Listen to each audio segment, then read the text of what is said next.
Recently, the challenge list has had a resurgence in activity regarding top verifications.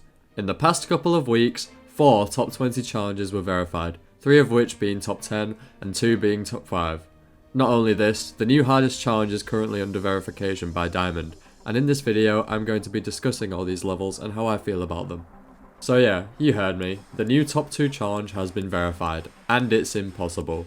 Anodyne by ZX is the most difficult timing challenge in Geometry Dash, taking this title away from Final Fantasy. This level consists of 43 60fps frame perfect clicks, a huge amount considering Parabola's measly 28. Anodyne, like Parabola, is very hard to see clearly. Some of the frame perfect clicks in the level are actually double clicks as well, making the gameplay even more awkward and difficult. Final Fantasy, on the other hand, has rather simple gameplay and fewer clicks despite being 144Hz frame perfect jumps rather than 60Hz. It is kinda crazy to me how 3 of the top 5 are actually timing challenges, since usually when you think of challenge players, you think of Wave. Most of the players are Wave carried, but the top 10 certainly has its fair share of timing challenges. And the new top 2 challenge Anodyne actually looks really cool in my opinion. These effects challenges by ZX are actually quite pretty, especially when on a list of levels without any kind of quality standard. Anodyne took ZX almost a whole year and over 200,000 attempts to verify, which is absolutely insane. They said that it is considered to be multiple times harder than Parabola, and it is likely to be harder than Final Fantasy. However, it needs more opinions before placing above it.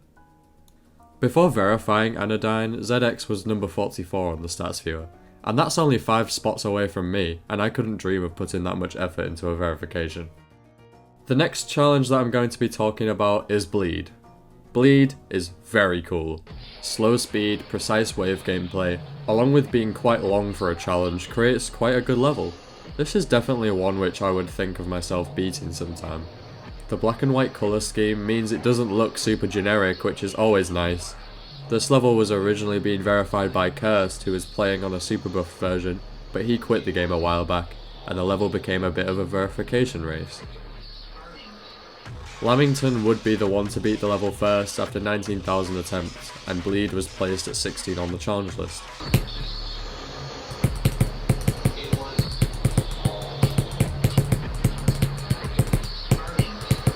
Yes! Yes! Lamington! Yes! Lamington! Yes! Oh my fucking god! Oh my lord! Yes, Lamington! Oh my fucking god! Oh my god! Yes, Lamington! Yes!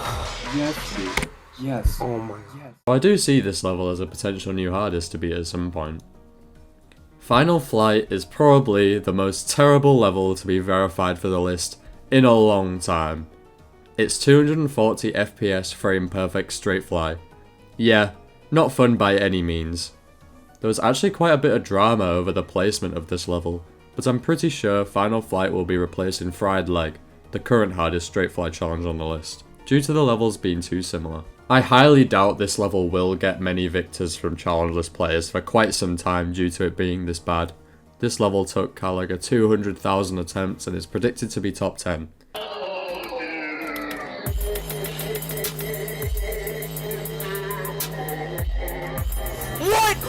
What? I verified it! What? Caliger is one of the owners and is the number 1 player of the Straight Fly challenge list, and they're pretty much a Straight Fly one trick. Right now the top 10 isn't super terrible, but it is soon to be quite a bit worse.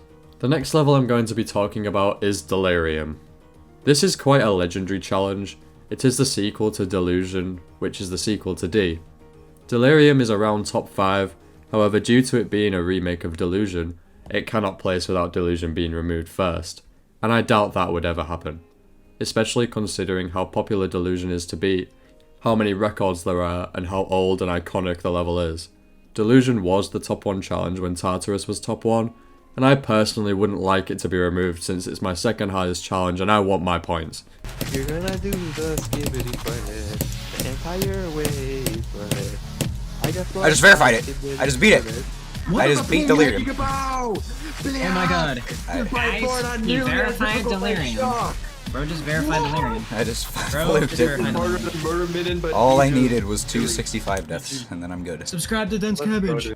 The verifier of Delirium, Seals, is probably the most underrated GD player right now. He's definitely the best challenge player, and is probably top 5 players overall at least. And the last level I'm going to be talking about in this video is Hypnosis, the new hardest challenge which is currently being verified by Diamond, who is the first victor of both the current hardest challenge, VSC, and the number 2 hardest demon, Avernus. Hypnosis is much harder than VSC. Hypnosis contains spam wave, tight wave, and impossible cube gameplay. By far the hardest gameplay we will ever see done in Geometry Dash for a very long time. I think it's kind of funny how just 2 weeks after I made a video on how VSC is so difficult to dethrone, Diamond went right ahead and began to do just that. I'm definitely excited to see if this level will be verified, and if VSC will finally be dethroned after multiple years. A question which may be asked regarding this rapid progress is whether the allowing of click between frames has been the catalyst for this. I definitely think this is the case. Regarding Anodyne, I don't think using click between frames would be viable since it is a frame perfect challenge, but for the other levels, definitely. There was quite a lot of controversy when the challengers decided to allow click between frames, but most of that controversy came from players who weren't even part of the community anyways. The allowing of this mod will definitely push the challenge list even further than this, and I'm super hyped to see where this goes. A hack which improves the game this much, combined with the large amount of talent in the challengers community, is sure to take us very far. Anyways, that's all from me. I haven't uploaded in around a week since it was my birthday and I wanted to take a bit of a break, but I should be back on a stable schedule now. Thanks for watching, and I'll see you in the next video.